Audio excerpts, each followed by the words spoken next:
Constantine, a Hellblazer podcast.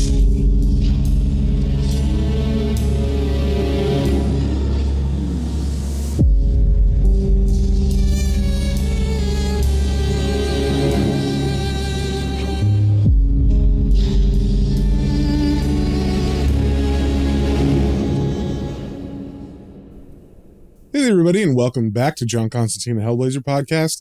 Today we are reading issue number 178. And just a little catch up before we get into that. John is back in England, and his niece Gemma is missing. Well, not missing exactly, because in the last issue we saw that she is hanging around with some bad people, and she seems to think she's not in danger, but John knows who these people are. One of them is Joshua Wright, who killed one of John's ex-girlfriends. And the others in this group, we don't really know. We just know that they're dangerous too. And we know this because the whole arc started off with a man named Nicholas Gillis getting murdered while he was trying to buy something called the Red Sepulchre. This is an item that these bad, evil magicians are looking for. They knew Nicholas was going to have it or does have it. And Nicholas has an antique store, so they actually had to kill him and the guy who was visiting him and steal all the stuff that he had in his place so that they could try to find this Red Sepulchre item. We don't really know much about it other than a lot of people want it, a lot of bad people usually, and that this is some kind of item of great power. That's where we're at right now. It's kind of the beginning of this storyline, so we just know John wants to find Gemma. He's not even looking for this Red Sepulchre thing, but these evil magicians or a group of evil people are trying to find it, and they'll stop at nothing to get it. So first things first with this issue, we got the cover. We see kind of an interesting, different cover for Hellblazer. Of course, John is on the cover, but he's sitting at a table smoking, but he's got his head in his hands. He's looking like he's annoyed, or maybe he's exhausted all his options. And he seems to have been sitting here for a while because there is a ashtray in front of him, and it has a bunch of cigarette butts in it. And then above him, we see a tarot card for the magician, which we can assume maybe is John, but maybe it's someone else. And then the background is all black, and it has some kind of geometric symbol or pattern on it, but it definitely looks magic, not just like shapes. It looks like it's there for a reason, for some summoning purpose or something. And there are bones scattered on the top of this, almost like someone is casting bones to see the future or something. And also mixed in with these bones is the skeleton of a frog. And we can also see on this issue that this is written by Mike Carey with art by Marcelo Fruchin. Then we turn the page to page 1, and we start off in the room of all the stuff that belonged to Nicholas Gillis, all the boxes that are numbered, and all the different kind of reliquaries that they've been searching through. And the bald fat man, who is, I guess, the big bad of this group of evil magicians, is talking to Joshua Wright in this room, and he's holding a dagger in his hand, and he says, "And what about this?" And then he kind of looks at the dagger and says, "A sublime piece of workmanship, and a prize contender I'd have thought." And then Joshua Wright, who's standing in front of him with his hands in his pockets, says, "Already tested, Mr. Fredericks." And then Mr. Fredericks asks, "By aromancy, or by actually killing something with it?" And Wright answers, "Fuck, both. Look at the numbers. We've done this whole side of the room." And Mr. Fredericks replies, Well, I'm sure you know your job, Joshua. Now, tell me about Constantine." And then Joshua Wright says, "We kept him alive, and we delivered the tape. That was all you wanted, wasn't it?" And Fredericks, who's still examining the dagger, says, "Don't be sullen, Joshua. I know how much you dislike him, but he seems to be the key to resolving our little conundrum." Then Fredericks turns and walks away from Joshua Wright, saying, "And to pursue that metaphor, if we've got the key, we can not only open the door, but lock everyone else very firmly out." Then we turn the page and we cut to the Tate Club, which is the club that Clarice, the old woman that John knows that also does magic, that's where she hangs out. And we get a text box that says, 3 a.m., Saturday, 10th of August, the Tate Club, Soho. And we see the front windows of this club, and it's nighttime and it's all dark. Then the next panel is a Molotov cocktail bursting through one of the window panes and landing on the floor and, of course, breaking, and flames begin to spread in this room. Then we see the redhead man that was with Clarice in the last issue. His name is Mr. Close, and he heard some noise, so he runs in the room and he sees the flames and he says, "Shit, shit, shit, shit." And then the man who owns the club named Packer runs in after hearing that scream and he says, "What is it?" And McClose yells, "What does it bloody look like, Packer? We're on fire! Get everybody downstairs!" So we see McClose and Packer and another guy running through the halls down the stairs in this place, and McClose says, "That bastard Fredericks, he's gone too far! I'll kill him for this!" Then we cut to somewhere else in the Tate Club where we see Clarice is struggling to breathe as smoke fills the room, and she is leaning against a wall, coughing, and Albert, her husband, comes in and says, "Clarice, over here, girl." And so she runs over to Albert and takes his arm, and as she does, she says, "Albert, you're so cold." And as he leads her out of the smoky room, he says, "Old fakir trick, come on, we're going out back. If they open those main doors, the backdraft will have the skin off of us." Then we cut to the front where we see all the other people congregating towards the front doors. They have not quite reached it yet. They're about to open it. And on the outside, we cut to a panel of some men waiting with guns. And one of them says, "Ready, gents? On my word, not before, or daddy will spank." Then we see the main doors burst open to the outside, and as all the people rush out trying to get some air, we see two henchmen take aim, and Joshua right behind them, and he says, "Word." And the two henchmen begin firing into the crowd of people escaping. And they don't stop firing until all the people that ran out are dead. And once the henchmen stop firing, they relax and put their guns over their shoulders. And in regards to Joshua saying the word to have them start firing, one of the henchmen says, "I like that one. It's good." And Joshua Wright, with his hands in his pockets, walking up to these dead men, says, "But derivative. I think it's from Fistful of Dollars," which is a spaghetti western movie with Clint Eastwood. And we also see on this page that the name of this issue is Red Sepulchre Part 2. Then we turn the page and we cut to John sitting alone in a room, and he's sitting in a dining chair looking at a TV, and he's pushing buttons to rewind and fast forward on a remote, and he's watching the tape of Gemma saying, "It's something called the Sepulchre, Uncle John. He says you've probably heard of it already. Like, it's a Constantine thing, sort of. Only he's done all the legwork, so he gets a share. Anyway, he wants to meet you. Breakfast at the Savoy. His treat. You'll like Mr. Fredericks, Uncle John. He's really kind. They all are." Then we see John push stop on the remote, and he takes the tape out, but I'm not sure if this is a second new tape or if this is the same tape that he was originally sent. But either way, he takes the tape out, and as he holds it in his hands, he looks down at the floor and kind of like taps his head with it and says, "Oh, Christ. Oh, bloody bastard, buggering fucked up Christ." Then we turn the page and we cut to Clarice and Albert, and he is helping her off the side of the building like they climbed out of a window and went down the back. And as she's about to jump off, she says, "We're too bloody old for this, Albert. We really are." And as Albert grabs her by the waist, he says, "Speak for yourself. I'm aiming to get a fucking sight older before I turn my heels up." Then they look down the alley because they hear a noise, and she says, "There was shooting. Do you think the others are?" But Albert holds up his hand and says, "Shh." And then we see two men appear at the end of the alley, and they both have guns, so these are probably the two goons from the front. And one of them says, "Here, has that shithole got a back door?" And the other one answers, "Don't know." And as they start to walk down the alley, it seems they can't, see that far down because Albert and Clarice are standing in the middle, but they're kind of in shadows. And then Albert holds his hand over Clarice's eyes, and it seems like he does some kind of magic, because as they're walking, we see they walk right past Albert and Clarice, and they don't see them. And it looks like as Albert's covering Clarice's eyes, he's closing his eyes and looking down. So maybe it's a if we can't see them, they can't see us kind of spell. So as the men walk right past them, one of them says, "Nothing. Come on. We haven't got time to prat about." Then the two goons and Joshua Wright get into an Audi car, and they drive off.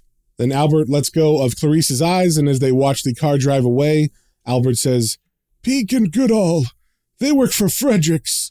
So it seems he knows these two men just from their faces. And to that, Clarice says, "I'm not blind, but why would he do this now? Something's changed. Something must have changed." And Albert's kind of looking in the middle distance still says, "Constantine, what else could it be? We're being ridden out of the bloody plot, just like Packer said." And as they walk down the alley, Clarice says, "We should have told him, given him a chance to come in on our side." And Albert says, "After we gave the girl to Fredericks, He'd have carved up the bloody lot of us. And Clarice hugs herself, I'm assuming because she's cold, because she's wearing like a cocktail dress outside. And Albert puts a hand on her shoulder, and she begins to cry because we see the mascara running down her cheeks, and she says, "Bring one of the bodies." Then we turn the page, and we cut to a building that says Savoy on the front of it. So this is the restaurant that Mr. Fredericks wants to meet John at. And over this image of the front, we hear Mr. Fredericks say, "Good day to you, Mr. Constantine. I didn't order for you, knowing how much you value your independence of action." And as John walks towards the table, he says, "The hair round the hilt of the dagger." And I'm not sure if he's referring to the dagger that was in the video that Gemma made, or the dagger that he was talking to Joshua Wright about, but either way, Fredericks confirms, "Hers, of course, your niece, Gemma's, and she has eaten my bread and drunk my wine, and answered to her name when I spoke it against the glass of a mirror. In short, she lives or dies as I decide." And as John gets closer to the table, he says, "If she's hurt." But he's cut off by Fredericks, who says, "But she won't be, Mr. Constantine. I'm sure you won't allow that to happen. Now please, sit down." And while he says that, we can see John's hand flexing like he wants to punch this guy, and Frederick continues, "We are in a public place." So a very angry and tense John sits down, and he stares daggers into Fredericks as he does, but Fredericks doesn't look discouraged as he says, "There, a triumph for civilized discourse." But John just pulls out a cigarette, and before he lights it, he says, "What the fuck is Gemma to someone like you?" And Frederick answers, "A drowning man's straw originally, then a surprisingly useful hole card.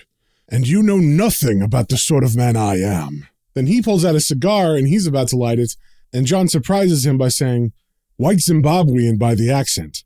Come in fairly recently, or I'd have heard of you. And from the looks of you, you didn't travel steerage. So, I'm guessing here, you probably had some sort of big country packet, and you lost it in the latest land grab. Whereupon, you got all misty-eyed for dear old England and did a runner. Close enough?" Now in that, John mentioned that Fredericks had a white Zimbabwean accent. I looked it up, and I don't think I could do that correctly, so I just decided to not do that. So Fredericks is pretty shocked that John has all this insight just from his observational knowledge. I mean, he sees the fancy clothes and the fancy restaurants, and he hears the accent, so he can kind of put two and two together. So Fredericks seems annoyed by that, and he says to John, "I brought you here to talk about the Sepulchre. Is this wearisome insolence intended to deflect me?" And at that, John actually leans back and crosses his legs, and as he smokes, he says, "No, just trying to keep my interest up. The Sepulchre's a bloody myth, mate." And as Fredericks puffs on his cigar, he says, "I can see why you in particular would like to believe that, but you don't. Not really. And neither did Scrape Gillis." Then we get some flashback panels of Scrape and his Russian lover who died in the first issue, and they're on a bed naked, and they're kind of caressing each other and looking like they're about to have sex, or leading to that at least. And Fredericks narrates over these panels saying, "He met a Russian matelot in one of the gay bars on Greek Street. Did you already know this? In the course of their foreplay, the sailor indicated that he might have something else to sell. Friend Nicholas loses interest in copulation at this point. He needed to be sure. The Sepulchre? The Red Sepulchre. Yes, but for £500,000. Such things don't come cheap. More questions, enough to establish that the handsome sailor knows what he's talking about. Come back tomorrow, says Nicholas, and I'll have your money.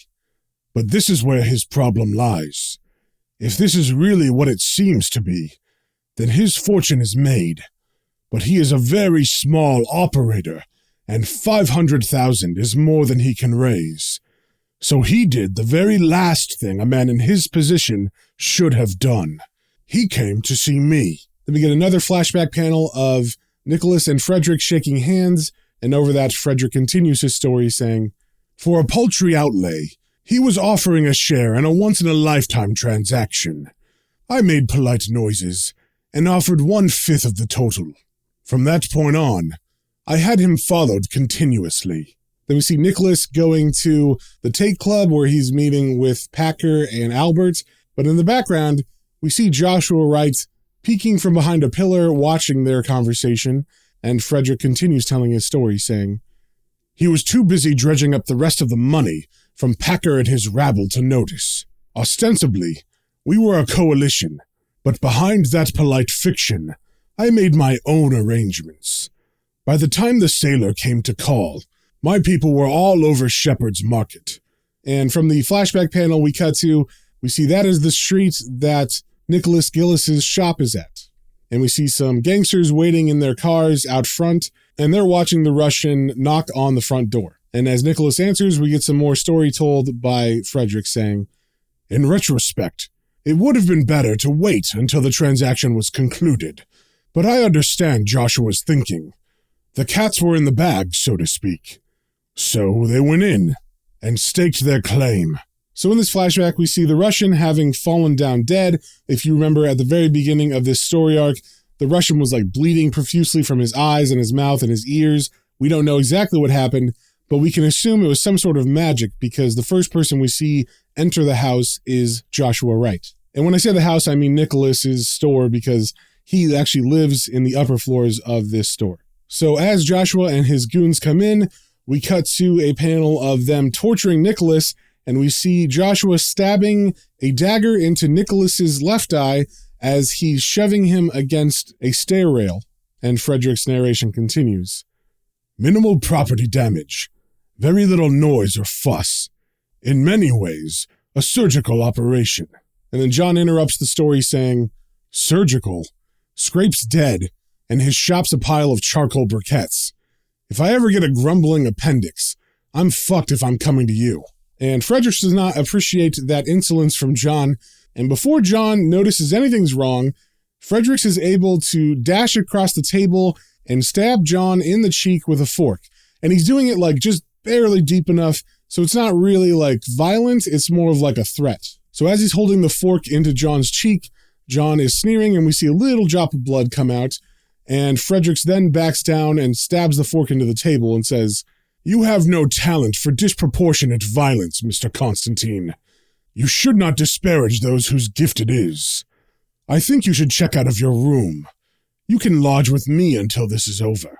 And we can't really tell if John is shaken by this, but John says, "This being what exactly? If you've already got the Sepulchre." But he's cut off as Frederick stands up abruptly and throws a card down on the table, and he walks out saying, "I'll tell the security staff to expect you. That will avoid any risk of your being inadvertently disemboweled. Until later, Mr. Constantine." And as Fredericks walks away, John picks up the card and we see it has Frederick's full name, which is Domine Fredericks. And that's very interesting because if you remember, Gladys, the old woman from the first story arc, told John 3 words. I believe she said trade, domine, scrape. So this is the last piece of that puzzle. She was telling John that Scrape and Domine Fredericks had a trade going on.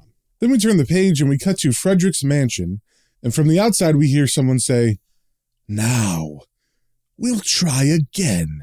Then we cut to the inside of a room that looks like a dungeon, kind of. It's got a lot of concrete pillars and stonework, and embedded in some of those stones are metal rings that chains would attach to if you were holding someone prisoner. And in the center of the room, there's a stone square platform, and an old man is sitting on it. We've not seen this man before. He's got long gray hair and a long beard, and he's wearing a pinstripe suit, and he is sitting cross-legged on this platform, and next to him are his hat and cane, and in front of him is some kind of board with bones on it. And they're not big bones, they're small bones, like finger bones or other kind of bones like that, because this guy's taking a handful of them as he says, "All I need is a word, Scrape. Spell it out for me, and all the pain will stop." So he is talking to Scrape in this room, and we see some of the chains in the foreground are taut, but we don't see Scrape until the next panel, and when they focus on him, we see it's actually Scrape's spirit, who's been bound in these metal chains, and it seems like this guy's torturing him. And his spirit is saying to the man, "Please, I don't know.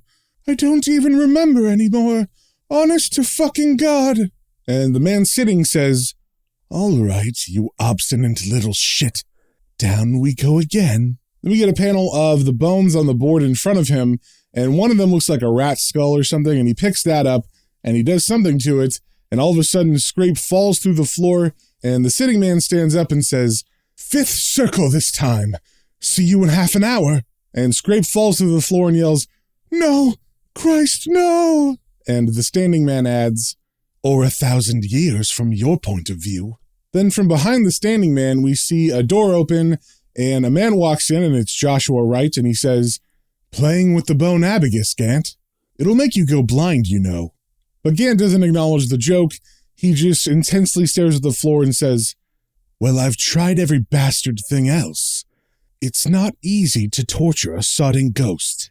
And Joshua kind of smirks at this, and he says, Well then, maybe you should go and see if your life is where you left it. We've got Johnny Boy baited and hooked, so Scrape is now surplus to requirements. And upon hearing that, Gant seems pretty happy. He clears the bones from the board and says, Great! Months I've been at this. Friggin' months! It's not like lagging pipes. And as they both turn to walk out, we see the ghostly ectoplasm or whatever kind of smoking left off the floor. So I guess Gant is just going to leave Scrape in hell. And as they exit the room, Joshua says, He would have talked in the end. And Gant replies, Only if he had anything to say. To be honest, I'm getting sick of the whining. Then we turn the page, and we cut to Clarice and her husband Albert, and they are now in hiding. I'm not sure exactly where they went, but from the first panel, it seems to be the top floor of some sort of house. Then we see Albert close the drapes so that no one can see inside, and we see Clarice is sitting in the room as he closes those, and Albert's saying, Nobody. I think we're okay. For a while, anyway. Then he turns to Clarice and points to a trunk next to him, and he says, I've got all the palaver in here. The candles and the seals and all that. You want me to break it out? And Clarice answers, No. It's just a fashion, Albert, darling. And an ineffably dreary one at that. It's the will that matters, not the bloody decor. And as she's saying this, she gets down on the ground, and we see her kneeling in front of the shot-up body of Packer, who was the owner of the Tate Club, and he got shot up earlier this night by Joshua Wright and his goons. So she's taken a big marker and drawn a pentagram on his forehead, and she's saying, Mind you, it's meant to be a corpse cut down from a gibbet. Make do and mend, as my mother used to say. Then we turn the page and we cut to John in a telephone booth, and he's talking to someone, we don't know who, but he's saying, Yeah, it's me, John. Listen, I need someone to work an outside job with me, but there's no one down here I can trust. You interested? Then he pauses to hear their response, and then he says, Blimey, it's gone all quiet over there. Yes or no will do, Angie. It's not a proposal of marriage. Then we get a panel of Angie in her restaurant that she works at, and she's on her cell phone, and she says, Well, to tell you the truth, John, that teenage sidekick crack bloody hurt. So let me put it this way. What the fuck is in it for me? And John answers, On present showing, if you don't end up burned, buggered, or stabbed in the eye with a fish fork, you'll be ahead of the game.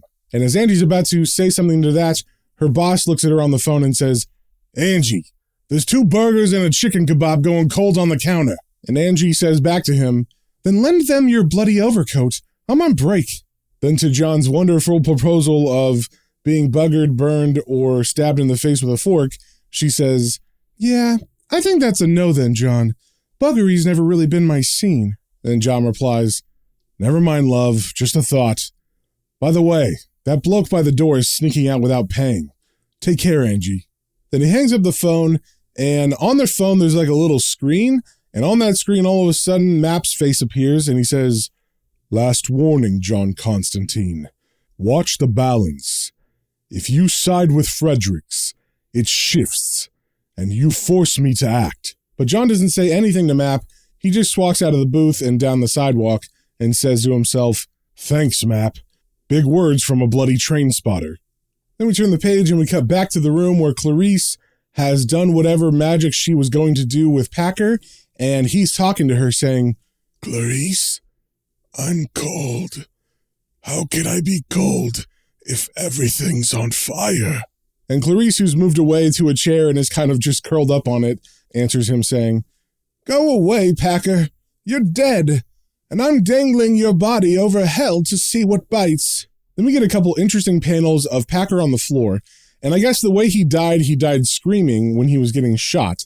So his mouth is open and his face just looks like it's screaming all the time. So we get a shot directly over his face, then we zoom into his eye, then we zoom in even closer to his eye, and we see the flames of hell burning inside. Then all of a sudden, this giant goat-headed demon appears on top of Packer's body, and he starts flailing around and hitting furniture away from him, but he has chains on his arms like he's been freed or something. So once he's calmed down a bit, the demon turns to Clarice and says, "Well now, no circle, no seals, no wars. This feels like taking advantage of your hospitality."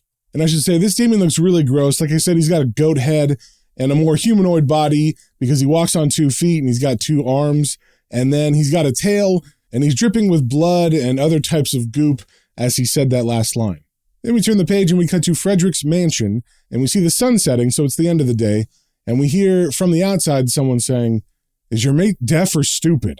I said I'm expected." Then we cut to the inside of this place where John is being frisked by some of the security goons. And to John being all mouthy and saying that he was expected, one of the goons says, "Mr. Fredericks is a great believer in security. No offense meant." And John says, "None taken, I'm sure. It's good to get your bollocks checked for landmines every so often."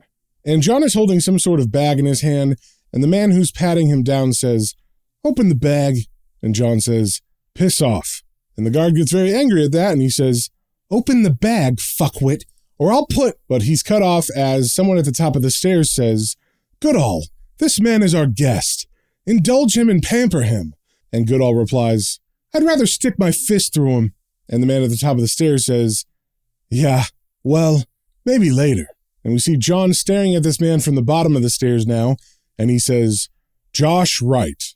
And Wright says back to him, "John Constantine." And John exclaims, "Christ on a bloody motorbike." Then John rushes up the stairs and grabs Wright by the coat, and he says, "I want to see Gemma, now." And Wright's not intimidated. He looks John right in the face and says, "What you want really doesn't matter, does it? So get your fucking hands off me." Then we see the goons grab John from behind and hold him back, and John is yelling, "If you've touched her, you psychopath, I'll break you in pieces." But Josh feels like he's got the upper hand, and he says, "You're not in any position to start sentences with if, are you now? But here's one for you. If you piss me off just once, I'm going to acquaint her eyeballs with a rusty razor blade." And then he starts walking down a hallway, and once John calms down, he follows, and Joshua Wright says to John, "It was killing the Russian that was the big mistake, or at least killing him without being introduced. Bastard was using a false name, so we can't dredge his ghost up like we did with Scrape. That's why you're here. I mean, the man thought any Constantine would do, but apparently not. Because we've got the Sepulchre. We're pretty sure about that." Then they reach a room, and Joshua stands in that room, and as John enters it, we see it's the room full of all the boxes and other stuff they took from Nicholas Gillis's place. And as John stares at the mountain of boxes, Joshua finishes saying, "But we haven't got a bastard clue what it looks like." And that, my friends, is the end of the issue. So if you guys have any comments, questions, or suggestions, you can email me at planes, trains, and comic books, all one word, at gmail.com, and we will see you on the next one.